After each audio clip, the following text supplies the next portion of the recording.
작년에 일을 좀 지나칠 정도로 많이 하지 않았는가 싶은데요. 그 일의 마무리가 아마 금년에 주어진 일 아닌가 그런 생각을 합니다. 네.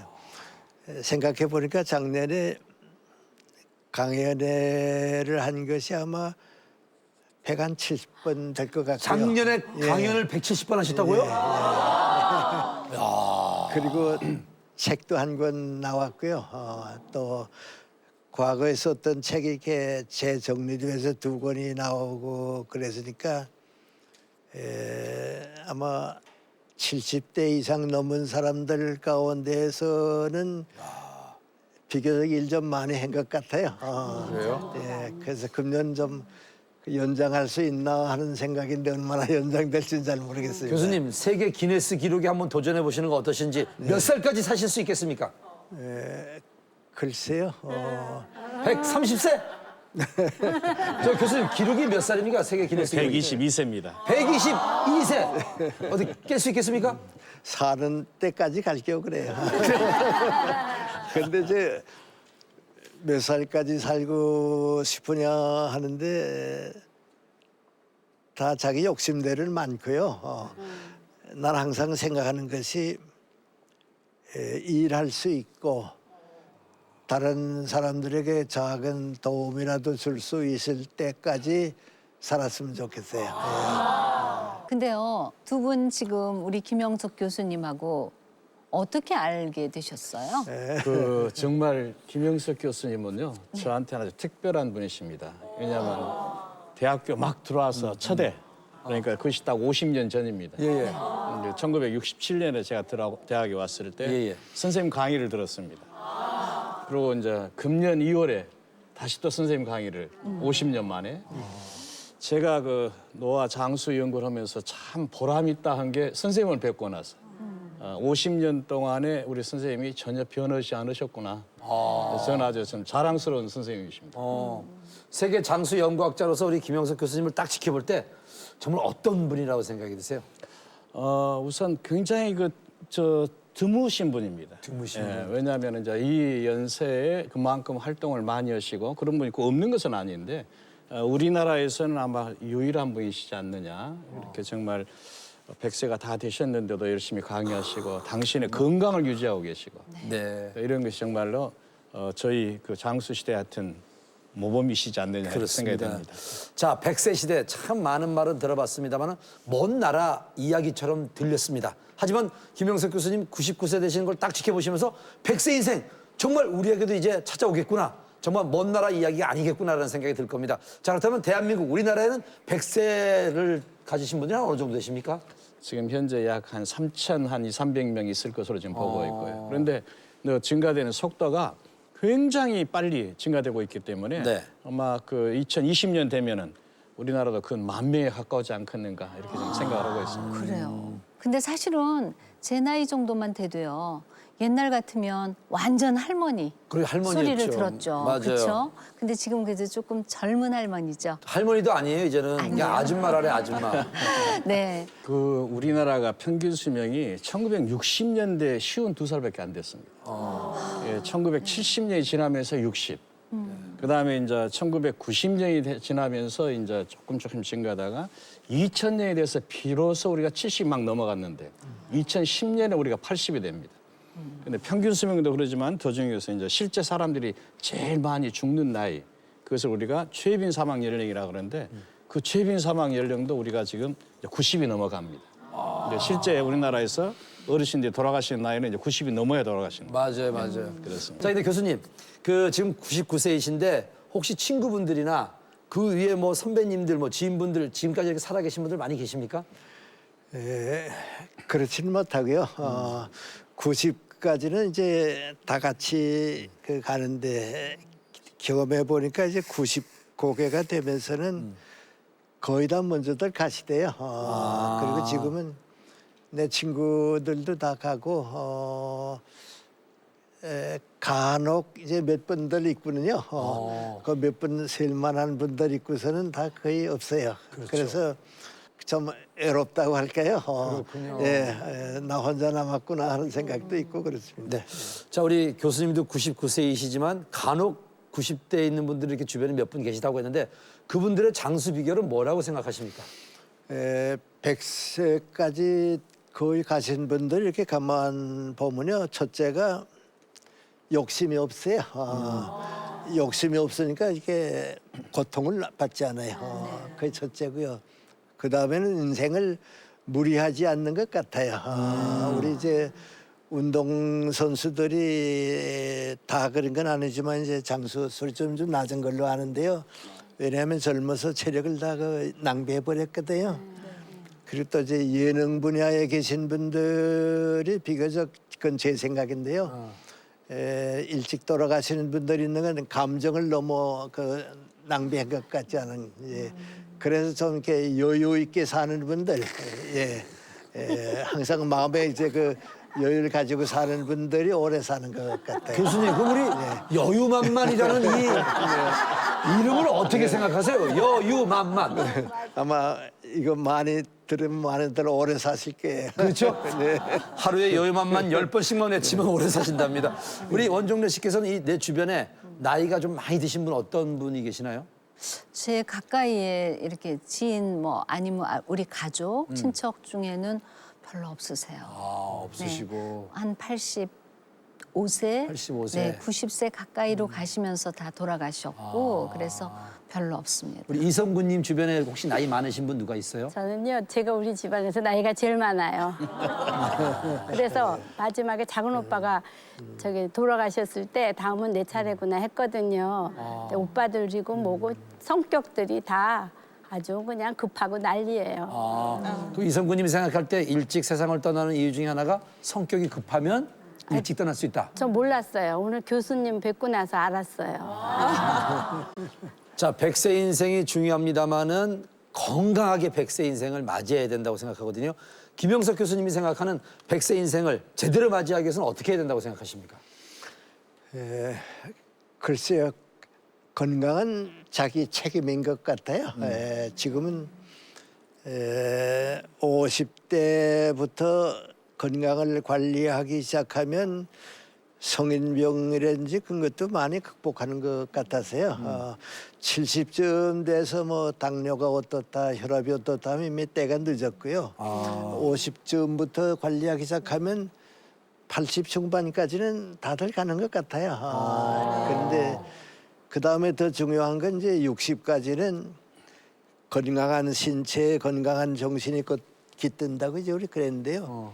60 넘으니까 건강한 정신력을 가진 사람이 또 신체적인 건강을 유지하는 것 같아요. 그렇군요. 그 두 가지만 지키게 되면 저는 80 후반까지는 누구나 다 건강하게 살 수 있지 않나 그렇게 생각합니다. 근데 교수님 60세 정도가 되면 이제 은퇴 시기와 맞물려서 지는 해다. 예. 그래서 우리 인생 끝났어. 앞으로 뭐 희망이 없어 이렇게 얘기하시는 분들이 예. 있거든요. 60세부터 교수님이 생각할 때는 인생이 뭐라고 생각하십니까? 글쎄 여러 가지를 보는데요. 그 뭐 이렇게 조사해 보거나 그건 아니고요. 선진 국가에 가서 좀 머물러 보면 그 사람들은 60대는 제2의 인생을 다시 출발하는 것 같아요. 후진 국가에서는 못 보는데 언제나 60이면 제2의 인생을 다시 출발하면 60까지가 제1의 인생이고 60부터 80세 끝날 90 가까이 가는까지는 이제 제2의 인생이다. 그러니까 그걸 출발하는 사회와 출발하지 않는 사회는 좀 다른 것 같아요. 황금기라고 볼 수 있겠죠. 이제 실제 지금 유엔에서 그 우리가 노인을 정의할 때 네. 80 이상을 노인으로 지금 정의를 했습니다. 80까지는 청년입니다. 청년. 지금까지 우리가 65세 이상을 노인으로 했었는데 이제 그 정의를 좀 바꾸고 있습니다. 그래서 80까지 움직이고 대개 이제 85세 넘어서부터 좀 많은 기능이 떨어집니다. 그래서 85세 이상을 우리가 진짜 노인, 올디스트 올드 이런 표현을 쓰고 있습니다. 근데 60대, 70대를 청년이라고 했습니다만은 박상철 박사님이 생각할 때 60, 70대에 또 많이 이렇게 꺾이는 분들도 많이 있거든요. 그 제일 큰 문제가 사회적 시스템입니다. 예, 사회적 시스템이 어떤 제도적으로 은퇴라는 제도를 너무 그 연령별로 직업별로 이렇게 강요되는 거. 우선 그게 제일 큰 문제고 첫째는. 두 번째는 그 본인들이 스스로 자포자기하는 것입니다. 내 나이가 뭐 이런데 뭘 하느냐 하고 포기하는 것이 많은데 이건 시정이 되어야 합니다. 그렇군요. 자, 신년 기획 100세 인생 당당하게 행복하게. 자, 오늘은 대한민국 1세대 철학자 우리 99세이신 김영석 교수님께서 60, 70대 자, 제2의 바로 인생을 시작하는 인생의 항금기를 시작하고 있는 60, 70대 분들에게 하실 말씀이 있다고 합니다. 우리 김영석 교수님의 강의를 큰 박수로 청해 듣겠습니다.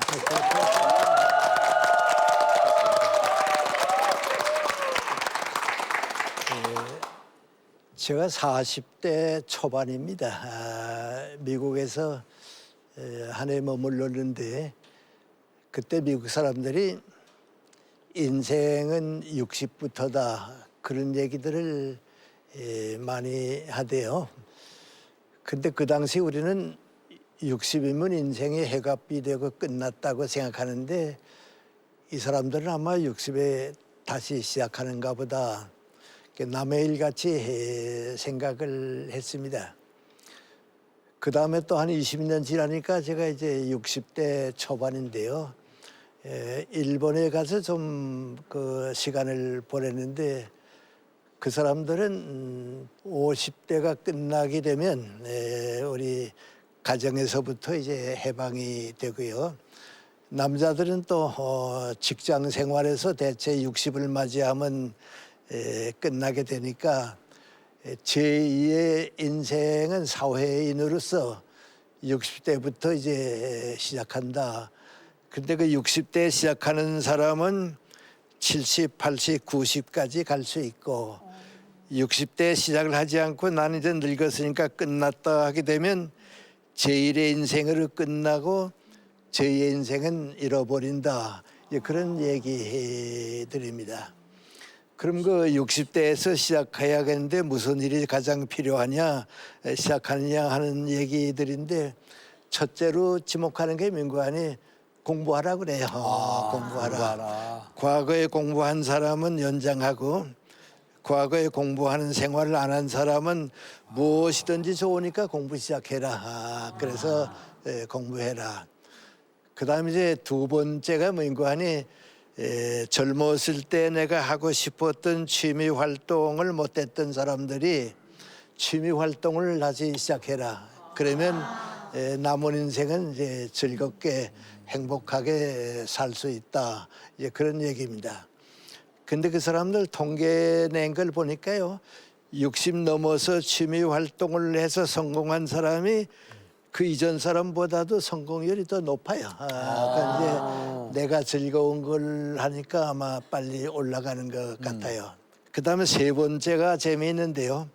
60이 됐을 때 가장 중요한 건 민관이 놀면 끝난다 말이죠. 놀면 무슨 일이든지 해라 말이야. 그때는 무슨 수입이 있다 없다 무슨 그건 생각지 말고 일하는 사람은 행복하게 살고 일을 포기하는 사람은 인생을 포기한다. 그러니까 반드시 무슨 일이든지 해라. 또 이전에 봉사활동을 많이 하고 있는데 이 봉사활동은 어느 사회든지 다 요청하니까 꼭 일해라. 이 세 가지를 이제 그 사람들이 많이 얘기하대요. 그 다음에 또 한 20년 지나니까 이제 내가 80이 넘었죠. 그런데 그 내 친구인 안병옥 선생, 김태길 선생이 우리 다 동갑입니다. 그리고 이제 같은 분야에서 일하고 내가 생각하는 것보다도 우리 사회가 더 세 사람이 같은 일을 위해서 많이 일해준다 하고 뭐 철학계 삼총사라고도 그리고 그래서 이제 만나서 무슨 얘기를 하다가 80 넘도록 쭉 지금까지 살아왔는데 계란에는 노른자가 있어서 병아리도 까나오고 또 계란굿을 하는데 인생에도 그 계란의 노른자에 해당하는 것만큼 행복하고 알차고 보람 있는 나이가 있었을 텐데 그게 몇 살쯤이었을까 이제 그런 얘기들이 이제 나왔습니다. 근데 대부분 민관이 50대쯤부터 시작하지 않았을까 그런데 50대가 끝날 때까지는 일은 많이 합니다. 맞아요. 예. 활동을 많이 하는데 나 자신이 나를 믿을 수 있을 만큼 철이 들었는가? 그건 아니다 말이죠. 아직 인간적으로 너무 미숙한 것 같다. 그런데 60이 되고 나니까 내가 나를 믿을 만큼 인생관과 가치관이 이제는 확립되고 또 사회인으로서 나설 수 있는 자신도 좀 생기고 또 하나는 60이 되면 그래도 사회 지도자가 돼야 하는데 큰 기관이나 이제 넓은 사회 지도자가 돼야 하는데 그건 60부터 돼야 한다. 그럼 그 60에 재출발하면 얼마나 성장할 수 있는가? 지식으로든지 인격으로든지 사회 문제라든지 75세까지는 누구나 성장한다. 그러니까 내가 나를 믿게 되는 나이에서 성장하는 한 15년 75세까지가 계란의 노른자와 같이 제일 행복하고 좋은 나이였다. 그런 이제 그 생각입니다. 근데 그건 우리끼리 생각이지 남들도 인정해 줬느냐가 이제 문제가 돼요. 그런데 내가 75, 6세 됐을 때 일인데요. 우리 영문과의 어느 교수가 해갑이 됐다 뭐 그랬어요. 그러니까 그 선배로 있던 이근철 교수가 그 얘기 듣더니 그 친구 봐. 철도 안 들었는데 해갑부터 됐네. 그래요. 그 60은 되니까 이제 철 들더라 이제 그거예요. 또 그때입니다. 내가 우리 선배인 정석회 교수님 모시고 이제 어디 가게 됐는데요. 자동차를 타고서 이제 내가 좀 키가 작고 그 어른 키가 크시죠. 이제 오래 가다 심심하시니까 날 쓱 보시더니 가만히 있자 김 교수가 연세가 어떻게 되셨더라 그래요. 그래서 76세입니다. 그랬더니 아무 말도 안 하고 가만히 계세요. 그때 가더니 한참 있다 하시는 말씀이 뭔지 아세요? 좋은 나이 올시다. 76세이신데 나도 그런 나이가 있었는데 좋은 나이 올시다 그래요. 만약에 이제 여러분 가운데 누가 나보고 물끄런 그럼 당신은 언제가 제일 행복하고 좋았느냐. 그런데 75세 중심으로 아래 위가 제일 좋았던 것 같아요. 그 나이가 없었으면 행복이다 무슨 그거 사회적인 가치 의미를 모르고 살았을 것 같아요. 그래서 이제 75세까지인데 75세까지 이제 올라가면 더 성장하는 사람도 있지만은 보통은 그걸로 끝나고요. 얼마나 연장하느냐가 이제 문제입니다. 얼마나 연장하느냐. 그런데 노력하는 사람들, 저 이렇게 자기 자신을 가꾸는 사람들은 얼마나 가느냐. 90 가까이까지는 다 가대요. 김수환, 추기경도 86세까지는 충분히 일했고요. 김태길 선생이 89세에 돌아가셨는데 그 전해까지도 뭐 쭉 다 일하셨고요. 안병옥 선생님이 마지막 텔레비전에 나온 게 92세 때 나오대요. 그러니까 방송국에서 이제 와서 이제 그러니까 80이 넘어서 90세 가까이까지는 가더라. 그런데 그건 이제 우리들의 생각이지 우리 소원이지 현실도 그러냐 그런데요. 우리 가까운 일본 사람들 요새 쭉 사는 거 보면요. 그 사람들은 다 그렇게 살아요. 다 그만큼 이제 노력하고 이제 그래요. 우리도 이제 그렇게 이제 가야 할 건데 이제 그렇게 가려고 하게 되면 제일 중요한 일이 뭐냐. 60 이전까지는 이제 가정에서 살았고 직장과 더불어 살았는데 60이 되면 사회인으로 다시 태어나니까요. 내가 나를 얼마나 키워가느냐. 그때 내 책임이에요. 그때 내가 책임지지 않으면 없어지고요. 그때 책임지게 되면 얼마든지 되는 것 같아요. 그래서 난 이제 65세 대학에서 이제 정년퇴직했는데요. 그때 내가 그래서 후배들 보고 하는 말이 뭔가 하니 이전 내가 연세대학교 졸업했으니까 사회인으로 이전 졸업생 같이 일해야겠다고 말이죠. 그리고 난 20년쯤 일하면 되겠지. 그런데 지금 34년을 일하고 있거든요. 그 지금 이제 연세대학교에 제가 소속돼 있는데요. 지금도 1년에 2번, 3번은 연세대학교 특강을 가거든요. 그럼 내가 몇 해 동안 갔는가? 62년 동안 강의해주는 셈이거든요. 62년? 그러니까 이제 그 연장하는 책임은 이제 자기가 가져야 한다. 이제 그겁니다. 근데 이제 그렇게 살면서 가만 쭉 보니까요. 이게 사람은 자기가 자기에 대한 책임을 얼마나 감당하느냐 거기에 문제가 있는 거지. 남이 뭐 늙었다고 그린다 뭐 이제 그건 좀 상관이 없는 것 같아요. 내가 나를 얼마나 키우느냐 하는 건데요. 이 다음에 우리가 늙었을 때에 정말 성공했다 행복한 사람은 어떤 사람인가. 고맙습니다. 감사합니다. 우리 위해 수고해 줘서 정말 고맙습니다. 그 인사 받는 인생이 최고 인생인 것 같아요.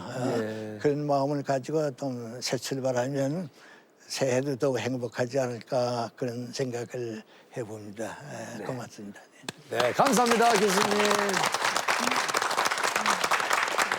네, 99세이신 김영석 교수님의 강의를 들어봤습니다. 달걀의 노른자를 바로 75세 전후라고 말씀하셨는데 그때를 바로 인생의 황금기라고 했습니다. 자, 우리 원종래 씨는 강의를 들어보고 어떤 생각이 드셨어요?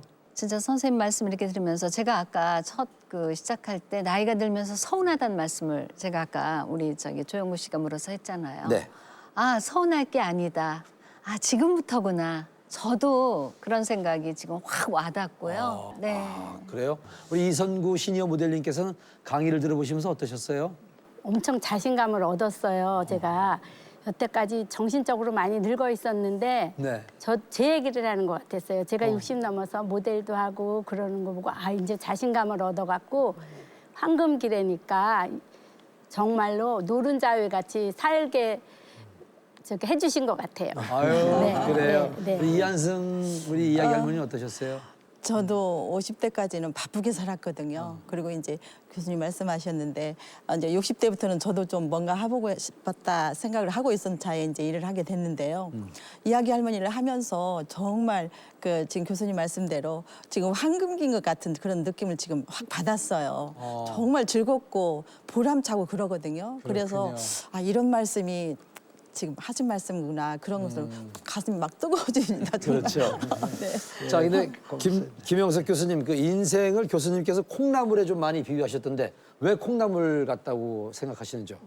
쉽게 말하면 콩나물에 물을 주는 것 같이 예. 항상 새로운 것을 받아들이고 또 보내고 또 새로운 것을 배우고 보내고 버리고, 그래서 정신적인 양식을 언제나 받는 일을 하자 이제 그거죠. 근데 그걸 언제까지 하느냐 성장할 때만이 아니고 유지할 때까지 계속 해야 할 것 같아요. 지금도 나는 새로운 거 배우는 재미에 살거든요.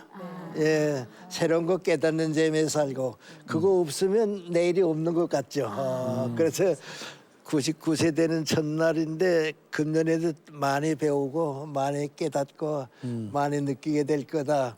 그만큼 또 내가 성장하게 될 거다. 그래서 이제 콩나물의 물은 내가 끝날 때까지 줘야 한다고 하는 생각을 가져보는 겁니다. 네. 그렇군요. 장수영 과학자 우리 박상철 박사님은 올해 70세이신데 사실 그 김영석 교수님께서 75세 전후로 인생의 황금기라고 했는데 사실 이 나이가 되면 뭔가 이렇게 도전하고 싶은 그런 게 좀 많이 꺾이기도 하는 그런 나이인데 어떻습니까? 우리 주변에서 지켜볼 때. 그 실제 그 장수신 100세 어르신들한테 몇 살로 돌아가고 싶으시냐 저희들 그 루틴한 질문이 있습니다. 선생님하고 똑같습니다. 다 60대에서 70입니다. 그래서 이제 왜 그러느냐 했더니 우리 선생님은 이 사회적인 이런 관심이라는데 대개 이 장수 어르신들이 주장하는 게 그때 할아버지가 됐다. 할아버지 할머니 이 손자를 봤다라는 거. 그리고 두 번째는 이분들이 이제 그때 이제 그 어떤 커뮤니티에서 이제 제일 어른이 되셨다는 거. 그래서 당당하게 그런 생활을 할 수 있었다. 그래서 대개 60대, 70대를 그렇게 생각하시더라고요. 근데 이제 제가 만난 그 세계적인 그 또 국내의 어떤 장수하신 어르신들을 보면은 대개 이제 100세 되셔서 건강하시고 예를 들면은 아까 우리 선생님 같이 일본의 어떤 쇼지 사부로 박사 같으신 분은 65세 때 한글을 배우고 80세 때 중국말 배우고 100살 때 소련말 배우고 104살 때 포르투갈어, 브라질어를 배우고 항상 새롭게 이제 배우시는 또 그 외에 다른 여러 선생님들을 만나 뵈면은 이분들이 되게 자기 인생의 어떤 새롭게 시작하는 나이가 60에서 80 그 사이입니다. 그래서 60부터는 운동을 하시는 분도 계시고 또 80부터 이제 체육관에 가시는 분도 계시고 그 연세에? 예, 그렇습니다. 그래서 정말 60에서 70, 80 요 언저리가 나머지 그 정말 100세로 갈 수 있는 그래서 결정하는데 결정적으로 중요한 그런 나이다. 그래서 제가 그 고령사회에 나이 든 사람이 어떻게 하냐 제일 첫 번째 강령이 하자입니다. 네. 무엇인지 해야 네. 되거든요. 이제 아까 선생님도 이제 그 말씀을 이제 하셨는데 자 그때 가장 중요한 게 뭐냐 나이 탓하지 마라. 남의 탓하지 마라. 네. 내가 하면 되는데 네. 내가 하고 싶은 거 또 할 수 있는 거 또 함께 할 수 있는 거 그거 무조건 해야 합니다. 교수님, 지금 인생의 황금기를 지금 여전히 지금 보내고 계시는데요. 이렇게 황금기를 오랫동안 유지하리라고 생각을 하셨어요? 지나놓고 보니까 그랬구나 하죠. 지나고 보니까 그러셨어요. 그렇구나. 이제 운동 경기를 할 때는 모르거든요. 운동 경기를 끝내고 나면 네. 아 참 좋았다. 네. 근데 나는 희망이 있다 하는 건 무엇을 말하냐면 개인적으로 보면 아직 할 일이 있다고 하는 거. 예. 그러니까 얼마나 오래 사는 게 좋냐 그런 얘기를 했는데 이젠 일도 할 수 없고 다른 사람에게 도움을 줄 수가 없게 됐다 하면 내 인생은 끝나는 거다. 그러나 아직 일이 남아 있고 누구에게 도움을 줄 수 있는 동안은 난 사회가 아직 날 필요로 하고 있다. 그렇군요. 이렇게 사회 속에 나와 더불어 우리 사회 그 간격이 있는 사람들이 오히려 좀 행복하고요. 나만 자꾸 생각하는 사람이 오히려 좁아지고 불행해지는 것 같아요. 예. 교수님 따님이 몇 살이신가요? 딸이요? 예. 큰 딸은 이제 70 넘었죠. 그럼 사위도 나이가 예, 다들 그보다 나이 많고. 딸하고 사위 다 정년퇴직했겠네요 이제. 예. 그럼 그 딸하고 사위랑 밥 먹을 때 밥값 누가 내세요? 내 아들, 딸들이 다 자기네 직장 가지고 있을 땐 나는 얻어먹었는데요. 네. 이젠 자기는 다 은퇴하고 그러니까 이젠 저녁이나 뭐 같이 먹게 되면 아버지가 내실래요? 일하시니까. 야, 정말 괜찮다. 딸하고 사이는 지금 저기 다 일을 안 하니까 아버님이 일하시니까 아버님이 밥값 내세요. 그럼요. 그렇군요. 일하시고 수입 있으신 아버님이 내시는 게 좋죠. 근데 교수님 나이가 들면은요 자식하고 트러블도 있고 그리고 이상하게 젊은 세대들하고 그렇게 잘 소통이 안 되지 않습니까? 어떻게 하면 됩니까, 교수님? 그 좀 이렇게 거리가 있어야 될 것 같아요. 만약에 뭐 다 똑같으면 재미가 없잖아요. 그러니까 좀 이제 트러블도 있고 그런데 아들, 딸들 이렇게 쭉 키워보면요. 그 애들은 그 애들의 인생관과 가치관이 있고요. 나는 내 인생과 내 가치관이 있고 그러니까 거리감 느껴요. 그런데 그래도 난 아버지고 넌 아들이고 저분은 내 아버지고 그 애정이 있으니까요. 큰 애정의 울타리 속에서 의견은 조금씩 달라도 그건 괜찮아요. 근데 이제 욕심 많은 사람들은 그걸 이제 재산 때문에 갈라놓고 뭐 이제 이해관계 때문에 갈라놓으니까 불행해지지. 난 그건 이제 자기가 이제 한 사랑의 울타리 안에서 살고 있다 하는 것만 견지하면 되는 것 같아요. 지금 시청자 여러분들께서 방송을 보시면서 99세가 되신 김영석 교수께서는 어떻게 건강 관리를 하시길래 이렇게 건강하시고 이렇게 정정하실까 많은 분들이 궁금해하실 것 같아서 지금부터 준비했습니다. 99세 철학자 김영석의 건강 장수 비결 지금부터 알려드리겠습니다. 여러분도 잘 참고하시면 99세까지 건강할 수가 있습니다. 바로 평생을 한결같이 오전 6시 기상. 어휴, 매일 6시 일어나십니까, 교수님? 네, 그렇습니다. 그런데 두 가지 때문에 그런데요. 하나는 작은 원인이 있어요. 가연이나 이제 특강 같은 걸 가게 되면 요새 조찬 모임이 많이 있거든요. 아침 7시부터 모이는 이제 CEO들도 모이고 이제 그런데 그게 이제 자주 초청을 받으니까 거기에 내가 초청을 받았을 때를 위해서 내 생활 습관을 거기에 맞춰줘야겠다. 그래서 지금도 조찬 모임에 이제 가는 건 이제 무리 없이 가죠. 즐겁게 이제 그리고요. 그 다음에 왜 그렇게 하는가 하는데 나는 내게 있어서는 건강의 첫째 비결은 일을 사랑하는 사람은 건강하고 오래 산다. 그게 내 신념이에요. 일을 사랑하는 사람, 일을 사랑하는 사람이다. 그러니까 이제 일하기 위해서 6시에 일어나서 11시까지 자는데 그건 내 일의 공간이니까요. 시간이니까 이제 그런 생각을 가지게 되대요. 네. 예. 아니 그 박사님 항상 그 어르신들은 일찍 일어나시더라고요. 일찍 일어나는 게 나이가 들면 일찍 일어나는 거 아닌가요? 그 가장 중요한 게 시간이 아주 정확한 리듬을 탄다는 겁니다. 네. 그래서 일어나는 시간, 아침 식사하는 시간, 점심 시간, 주무시는 시간이 아주 일정할 때 이것이 우리 몸에 제일 무리가 없고 건강에 제일 큰 도움이 됩니다. 그다음에 이것을 매일 그렇다는 것은 부지런하다는 것입니다. 그래서 부지런하게 자기 몸을 일정하게 지킨다는 것. 그래서 부지런하다는 것은 아까 선생님도 이제 여러 가지 일을 좋아하신다 하셨지만은 이 정말 그 나이 들어서 건강하게 유지하려면 자기 부지런해야 합니다. 그래서 이제 다산 선생님도 옛날에 삼근계라고 유명한 거 있죠. 부지런해라, 부지런해라, 부지런해라. 그래야 모든 것이 풀린다. 저는 뭐 장수에서 아주 제일 선생님이 제일 중요한 첫 번째 진리를 지키고 계시는 것이다 이렇게 보고 있습니다. 박상철 박사님은 몇 시에 기상하십니까? 저는 조금 더 일찍 일어납니다. 예, 저는 원래부터 5시면 일어납니다. 몇 시 주무세요? 10시에 잡니다. 10시니까 5시. 원종래 씨 몇 시 기상? 5시요. 어떤 때는 4시 반. 요즘 그렇게 됐어요. 몇 시 주무세요? 근데 좀 일찍 잡니다. 9시 반, 10시. 우리 뉴스 끝나면 바로 잡니다. 이성구 선생님. 저는 항상 아침 7시에 매일 같이 운동을 가요. 그래갖고 저도 한 6시에 일어나고 또 9시 뉴스 볼 때 자요. 9시에 자고 이한승 할머니는. 저는 일정치가 안 해서 오늘부터 고쳐야 되겠습니다. 그렇죠. 고치셔야 됩니다. 네, 네, 고쳐야 예. 되겠습니다. 건강장수 비결 평생을 한결같이 오전 6시 기상 여러분 참고하시고요. 두 번째 또 이런 비결이 있습니다. 일주일에 이틀은 수영하는 날. 오. 50대 중반까지는 제가 운동을 못해서요. 바쁘고 일하느라고 못하고 있다가 50대 중반을 넘기면서 가만 생각해 보니까 건강을 위해서 꼭 한 가지 운동을 해야겠대요. 그래서 내가 원하는 시간에 자유롭게 내 마음대로 하는 운동이 무엇인가 하고 생각해 보니까 수영이에요. 그건 나 하고 싶은 가서 해서 이제 생각하고 이제는 이제 60 좀 전부터 시작했으니까 한 30년 넘었는데요.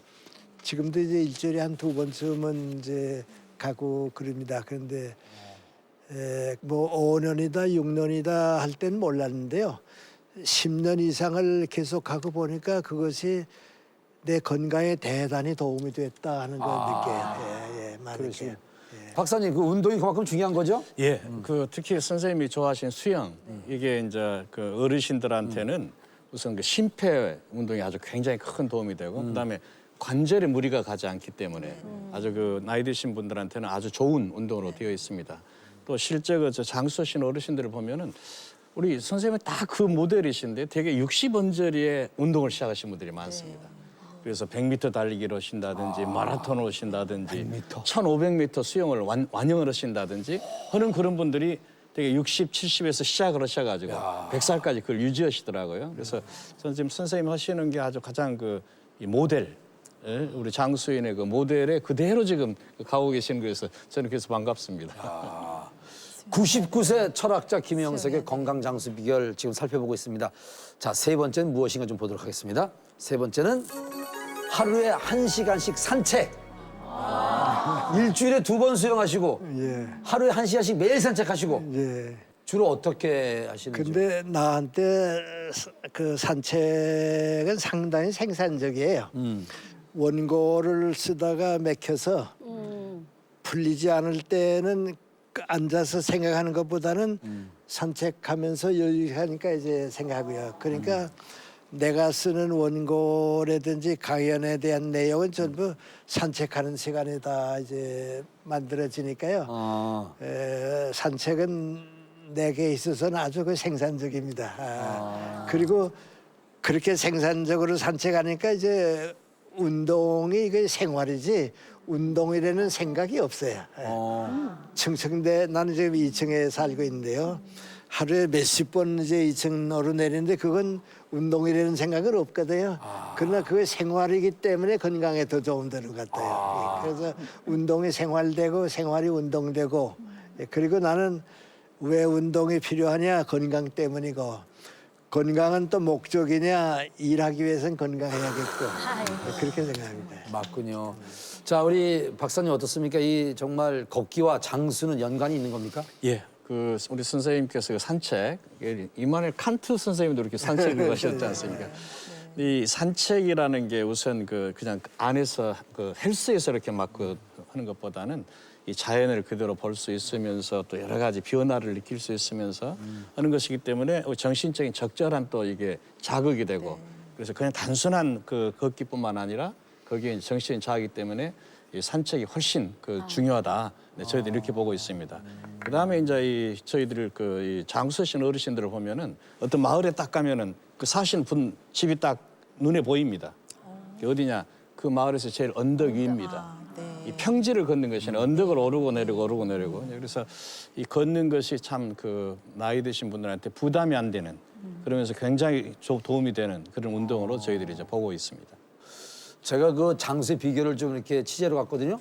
근데 75세 되신 어른이 막 개울에 가가지고 막 물고기 잡고 막 어죽을 끓이길래 아니 저기 어르신 왜 이거 어르신이 하세요? 그랬더니 내가 이 동네 막내야 이 얘기를 하시더라고요. 75세이신데. 근데 우리 원종래 씨 같은 경우도 운동을 좀 많이 하시는 편이세요? 저는 따로 정해놓고 저도 하는 그런 시간은 잘 안 되더라고요. 그래서 이제 시간 날 때 뭐 이렇게 이제 주변에 집 근처에 이제 걷는 거 정도 걷는 이렇게 거. 하고요. 뭐 이렇게 정해놓고 뭐 수영을 한다 이건 아직 못 하고 있어요. 이성구님은요? 저는 30대서부터 에어로빅 하고 있어요. 에어로빅? 네. 그래서 이렇게 몸이 아주 건강해 보이시는군요. 이한승 할머니는요? 저는요 특별히 시간을 내서 할 수가 없어서요. 한 정거장 두 정거장은 그냥 걷습니다. 네, 그게 운동으로 이렇게 대응하고 그렇군요. 있습니다. 네. 하루에 1시간씩 산책을 하라. 여러분 건강 장수의 비결이라고 합니다. 하겠습니다. 자, 다음 비결은 뭔지 보도록 하겠습니다. 쌀밥, 밀가루, 노, 감자, 우유, 오케이. 흰 쌀밥, 밀가루는 아예 안 드세요? 어떻게 나는 쌀밥 먹는데. 나는 어떤 날은 쌀을 안 먹는 날도 꽤 많이 있어요. 근데 아침엔 쌀을 안 먹고요. 또 점심에도 어떻게 애식하게 되면 쌀 안 먹을 때가 있고. 근데 이제 그 쌀 먹는 우리하고 이제 밀가루 먹는 미국이나 이제 있고 감자 먹는 독일 사람들 있잖아요. 네. 그래서 이 셋은 이렇게 섞어가면서 먹는 게 좋은 것 같아요. 너무 쌀만 먹지 말고요. 그리고 이건 내가 매 씹는 살아보니까 계란하고 우유하고는 건너지 않는 게 좋은 것 같아요. 나는 그 영양간 모르고요. 계란, 우유? 예, 먹어보니까 그러니까 또 비교적 난 약을 안 먹는데요. 네. 영양제니 뭐 그거 안 먹고 그래서 음식물로 하는데 먹고 싶은 것을 먹는 것이 제일 좋은 것 같아요. 그래요? 먹고 싶은 걸 먹는. 교수님 혹시 술은 안 하세요? 술은 안 해요. 몇 살 때부터 안 하신 거예요? 난 체질에 맞질 않아서 술 아예 안 드셨고. 술은 안 해요. 담배는요? 담배는 안 했고요. 술, 담배를 안 해야 장수할 수 있습니다. 근데 박상철 교수님, 그 장수하시는 분들의 어떤 식단이 어떻습니까? 지금 뭐 선생님과 특히 이거 유사합니다. 근데 제일 중요한 것은 우리나라는 우유가 많지가 않았었거든요. 근데 저희들이 그 학술적으로는 달걀 우유를 우리 완전 식품이라 그럽니다. 특히 나이 드신 어르신들한테는 단백질이라든지 칼슘 섭취가 많이 하기 때문에 아마 그 달걀이나 우유, 특히 우유가 아주 가장 그 이상적인 그런 식품으로 좀 보고 있고요. 근데 우리나라 장수하신 어르신들은 이제 주로 채소류를 이제 많이 드셨죠. 근데 채소를 데쳐 가지고 나물로 기본이 나물 형태로 해서 드시는 게 굉장히 이제 많으실 거예요. 그게 우리 장수인들의 패턴입니다. 자, 일단 건강 장수의 비결은 감자, 우유, 특히 우유를 뭐 매일 이렇게 많이 드시라는 말씀을 해주셨습니다. 자, 우리 김영석 우리 교수님의 장수 비결 알아보고 있습니다. 자, 마지막은 또 이런 비결이 있네요. 매일 밤 잠들기 전 일기 쓰기? 지금 연세에도 일기를 쓰세요? 대단하신 거예요. 지금도 일기 쓰는데요. 일기가 이제 무슨 신체적인 건강에 도움이 된다는 것보다도 이제 내가 오늘 자기 전에 일기를 쓰잖아요. 그러면 재작년 일기를 읽고 작년 일기를 읽고 그다음에 이제 오늘 걸 써요. 그러면 잊어버렸던 3년이 쭉 연결되면서 3년 전에 내가 이 생각밖에 못했는데 지금은 조금 더 올라와 있구나 말이죠. 작년에 이런 것 때문에 내 즐거운 하루를 못 가졌는데 이걸 고쳐야겠다 하는 그 자기 반성하고 생활의 연결성하고 하고 일기를 쓰게 되면 그 문장력도 그냥 유지되고요. 생각을 이렇게 좀 키우는 것 같아요. 그래서 일기가 도움되지 않았나 그런 생각해보죠. 박상철 박사님 일기를 쓴다거나 시를 쓴다 이게 참 장수에 도움이 된다고 하더라고요. 제가 그 만난 백세 어르신 중에서 정소파 어르신이라는 분이 계시는데 그분은 그 시조 작가신데 100세 생일날도 당시 시조를 쓰셨더라고요. 그래서 정말로 참 그 100세가 넘으셔서도 그렇게 시조를 쓰시고 하는 걸 보면서 참 정신적으로 참 저렇게 온전하시고 건강하시구나 이제 그런 걸 많이 느꼈습니다. 네. 자, 99세 철학자 김영석의 건강 장수 비결 여러분 알아봤습니다. 여러분도 생활 속의 실천을 잘 하시기 바랍니다. 자, 근데 우리 김영석 교수님 우리가 살면서 버려야 할 것들 있지 않습니까? 버릴 걸 잘 못 버리고 사는 경우가 많거든요. 교수님은 잘 버리고 살아오셨는지요? 처음부터 크게 말하면요. 내 주변에서 인생을 무의미하게 사는 사람들, 늙어서 행복하지도 못하고 실패한 사람들이 누군가 이렇게 보면 욕심과 소유가 인생의 전부라고 생각하는 사람들이 다 실패해야 돼요. 뭐 이렇게 소유하는 것이 내 인생이다 그렇게 생각하는데 저는 이 기독교 가치관을 좀 일찍 가져서 그런지는 모르지만은 소유의 노예가 되지 말아라. 인격을 위해서 살아라. 인격은 더 높은 인생의 목적을 가진 사람에게 주어지는 거다. 그렇게 그 큰 의미의 인생관이라고 할까요? 가치관이라고 할까요? 그런 것이 나한테는 도움이 되지 않았나. 또 나이 들어서도 그런 생각은 바뀌지 않으니까요. 그래서 오래 도움된 것 같아요. 예. 근데 선생님 보통 나이가 들면 돈이 있어야 돼. 돈이 없으면 더 고생하고 힘도 없고 그렇다는 얘기 하시잖아요. 근데 욕심을 버리라 이러시는데요. 그러면 그래도 나이 들어선 어느 정도 조금 재산을 가지고 있어야지 편한지요, 그럼? 질문 잘하셨어요. 네. 재산 어느 정도입니까? 얼마 전에 내 제자를 만났는데요. 나보고 무슨 얘기하다가 선생님 저는 내 아내가 먼저 가고 혼자 돼서 재혼을 하고 싶은데요. 아들, 딸들이 자꾸 반대해서 못한다고 그러대요. 그래서 내가 재산이 좀 있는가 보다 그랬더니 어떻게 아세요? 그래서 내가 아버지가 재산이 있으면 아들, 딸들은 무조건 재혼 반대한다고 그 돈에 대한 욕심 때문에 그러니까 필요한 거 위할 건 나눠줄 건 다 나눠주고 내가 내 인생에서 마무리할 거는 그대로 지켜라. 그대로 지키는데 그건 많이 지키려고 하진 말고 그 최소한의 한계는 건 지키고 있으면 가정 문제가 풀릴 거다. 이제 그런데 저는 평생에 이제 사는 게 뭔가니 나를 위해서는 적게 가지고 다른 사람에겐 좀 많이 베풀 수 있는 경제관 그걸 제일 소중히 여겨요. 그래서 우리 아들 딸들한테도 이제 내가 하는 얘기는 뭔가니 정신적으로는 누구한테도 지지 말고 상회책에 살아라. 그러나 돈이 있더라도 재산이 있더라도 내 경제 생활은 중산층에서 해라. 욕심내지 말고 그 사람이 제일 행복하다 그러는데 그래서 이제 버릴 걸 좀 버리는 것보다는 적게 가지는 거 그게 좋죠. 네. 제가 그 어디선가 그 교수님께서 인터뷰하는 것을 들었거든요. 근데 그 100세도 연애를 하고 싶다라는 그런 인터뷰를 하신 걸 들었는데 연애하고 싶으세요? 내가 이제 한 15년 동안 혼자 살아보고요. 내 제자들 이렇게 쭉 많이 보는데 부부가 함께 살다가 한쪽이 없어지고서 혼자 외롭게 사는 것이 좋지 않아요. 다 좀 그 행복을 잃어버려요. 그래서 난 내 제자들 보고도 꼭 부탁이 뭔가니 더 오래 가지 말고 사랑하는 사람이 있으면 재혼해라 말이죠. 그래서 이제 내가 그 아는 사실 하나 얘기해 주는데 미국에 내 후배 교수가 한 사람 있는데 80이 되면서 혼자 됐어요. 혼자 되고 나니까 나한테 뭐 이제 혼자 된 거 내가 아니까 너 큰일 났구나. 너 이제 혼자 어떻게 살래? 아들 딸도 없고 그랬더니 그래도 어떻게 살아야지 뭐 그러대요. 그런데 한 1년쯤 지났더니 나 결혼했다고 그래요. 어떻게 결혼했냐 그랬더니 내 대학 때 여자 제자가 있는데 제자의 어머니가 혼자 됐어요. 그러니까 이 딸이 우리 어머니 혼자 계시는 거 보니까 안 됐거든요. 그러니까 이제 은사한테 연락해서 우리 어머니가 혼자 계시는데 결혼하면 어떠냐 말이죠. 그 딸이 어머니하고 은사하고 맺어져서 결혼했어요. 근데 난 우리 아들, 딸들도 그런 생각 좀 할 필요가 있고요. 본인들도 그래요. 근데 나는 왜 그러냐면 나는 극복할 수 있는데 말이죠. 나이 들듯이 꼭 필요한 게 뭔가니 모르겠어요. 이제 오래 사는 사람들이 누군가 하면 사랑이 있는 분위기 속에 사는 사람이 오래 살아요. 그래서 난 미국서도 통계 보면요. 남자는 혼자 되게 되면 5년 생명을 잃어버리고요. 여자는 혼자 되면 3년 잃어버린다 그래요.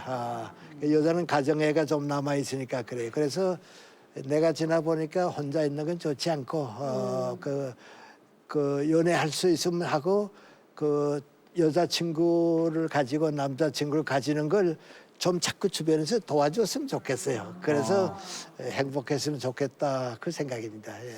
자, 100세 인생을 살아가면서 박상철 박사님 여자친구 정말 필요하죠? 그 저희들이 백세인 조사에서 그 부부가 같이 남편 아내가 다 100살이 넘으신 그런 부부 우리나라에 딱 4커플이 있으셨어요. 그 정말로 보기가 좋았습니다. 예, 할아버지도 100세, 할머니도 100세. 이제 제일 기록이 큰 분은 할아버지가 107살, 할머니가 103살. 그런 부부. 이 107살, 103살 되신 부부도 서로 걱정하면서 사시는 거예요. 그래서 저희들이 이제 볼 때 정말 장수하기 위해서는 부부가 같이 장수해야 하는데 저는 부부가 같이 장수하는 것은 바로 절대선이다. 저는 그렇게 생각을 하고 있습니다. 네.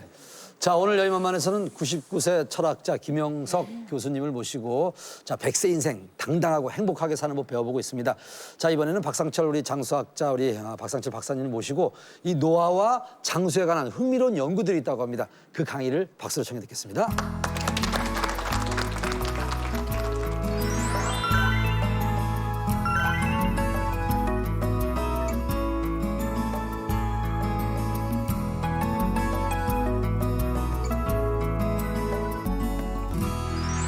선생님께서는 정말 본인이 직접 체험하신 그런 이제 장수 이야기를 하시면서 저는 이제 관찰하는 입장에서 그 어떻게 바라봤느냐 하는 말씀 잠깐 좀 드리도록 하겠습니다.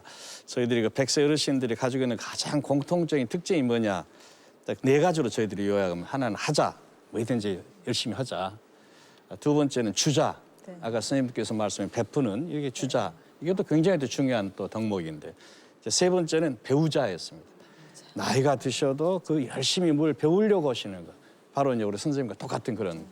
그 다음에 이제 4번째가 맺자, 관계를 잘 맺자. 이 나이가 드시면 외로워집니다. 그래서 이제 외로워지기 때문에 외롭지 않기 위해서 여러 주변에 있는 사람들과 또는 이제 나이가 좀 젊은 사람들과 좋은 관계를 맺는 것.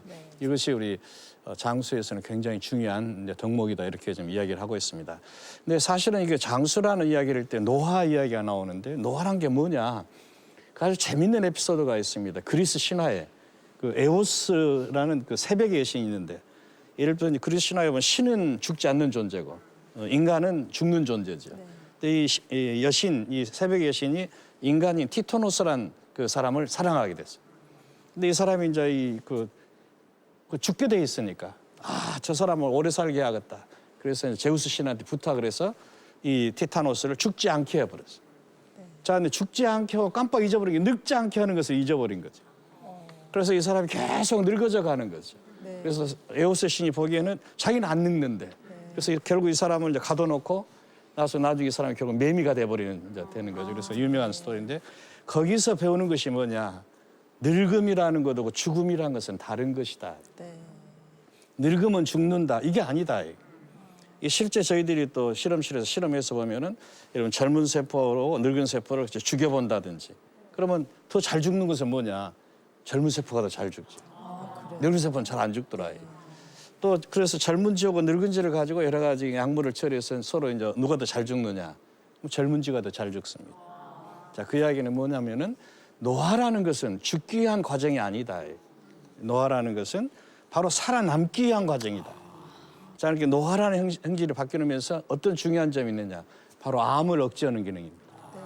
그러니 노화 유전자로 알려진 것들이 거의 대부분이 암을 억제하는 유전자들. 자, 그래서 이제 노화라는 것은 죽기 위한 것이 아니고 살아남자는 그런 변화라는 것을 우리가 분명히 이제 우리 기억을 해둬야 할 것 같습니다. 이 우리 쭉 지금까지 인류 역사에서 보면 제일 큰 사건 중에 하나가 불로장생을 추구한 노력. 저 선사 시대부터 신화 시대 쭉 하면서 연금술, 연단술을 하는 것이 쭉 발전해 왔죠. 소위 예를 들면 BC 한 5, 6세기부터 17세기까지 2000년 동안에 예를 들면 서구 시대에서 제일 중요했던 것이 연금술이었어요. 이 연금술이란 이런 것이 그렇게 많은 사람이 그렇게 오랫동안 노력을 했는데도 왜 우리가 불로장생을 달성할 수가 없었느냐? 그것은 아주 간단합니다. 생명의 기본 원리를 몰랐기 때문에 그렇습니다. 그래서 이제는 이제 생명의 기본 원리를 우리가 알게 됩니다. 그것이 바로 유전자다, DNA다 뭐 이런 것을 여러분 많이 들어보실 것입니다. 딱 이 상황에서 원하는 것이 뭐냐? 또 마찬가지입니다. 자, 죽지 않은 생명체 만들 수 있겠느냐? 자, 늙어져 가면 모든 것이 변화하는데 그 본질적인 것 중에 하나가 또 텔로미어라고 해가지고 이런 염색체가 한번 개대할 때마다 짧아져 간다는 게 알게 됩니다. 그럼 이거 어느 정도 짧아지면 더 이상 증식을 못 해버린 것이죠. 자, 그래서 이런 것들을 알게 되기 때문에 그것을 조절하는 방법을 찾아내면은 수명을 연장할 수도 있지 않겠느냐 하는 그런 것도 최근에 이제 알려지게 된 것이고. 그 다음에 이제 이 분야에서 아주 놀라운 일들이 몇 가지가 벌어진 것이 뭐냐면은 예를 들면 우리가 복제라는 것을 여러분 아시죠? 복제. 복제라는 것은 이 세포에서 핵을 띄어다가 이렇게 유전자, 난자에다 딱 집어넣어주면 새로운 생명체가 만들어집니다. 온전한 개체가 만들어집니다. 그런데 문제는 늙은 개체에서 세포에서 핵을 띄어가지고도 되더라. 또 줄기세포라는 말을 여러분이 들어보시죠. 줄기세포를 만들 수 있다는 말도 들으셨지. 만능 유도 줄기세포. 늙은 세포 가지고도 줄기세포가 만들어지더라. 자, 우리가 옛날에는 늙은 세포 가지고 그런 거 만들 수 있다는 상상을 못했어요. 근데 이제는 이제 여러 가지 기술이 개발이 되면서 늙은 세포를 가지고 개체도 만들어낼 수 있고 늙은 세포를 가지고 줄기세포도 만들어낼 수가 있고 그 다음에 또 이제 최근에 또 유명한 실험 중에 하나는 젊은지와 늙은지를 복강을 연결해서 피를 서로 통하게 해준 거예요. 그러니까 젊은지의 피가 늙은지한테 가고 늙은지의 피가 젊은지한테 가게. 그랬더니 어떤 일이 벌어지냐. 아, 늙은지가 젊어져 버리더라. 간이 젊어져 버리고 뇌가 젊어져 버리고 근육이 젊어져 버리고 이런 것이 이제 보고됩니다. 이제 반대로 젊은지는 어떻게 되겠습니까? 늙어집니다.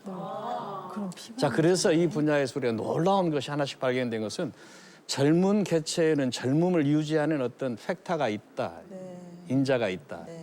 또 늙은 개체에도 또 노화를 유지시키는 어떤 인자가 있다. 그래서 그런 거 찾는 것이 지금 굉장히 아주 중요한 전쟁터가 되고 있습니다. 세계적으로. 근데 여기에 이제 더 놀라운 사실은 여기에 이제 AI다 여러분 들어보셨죠? 인공지능.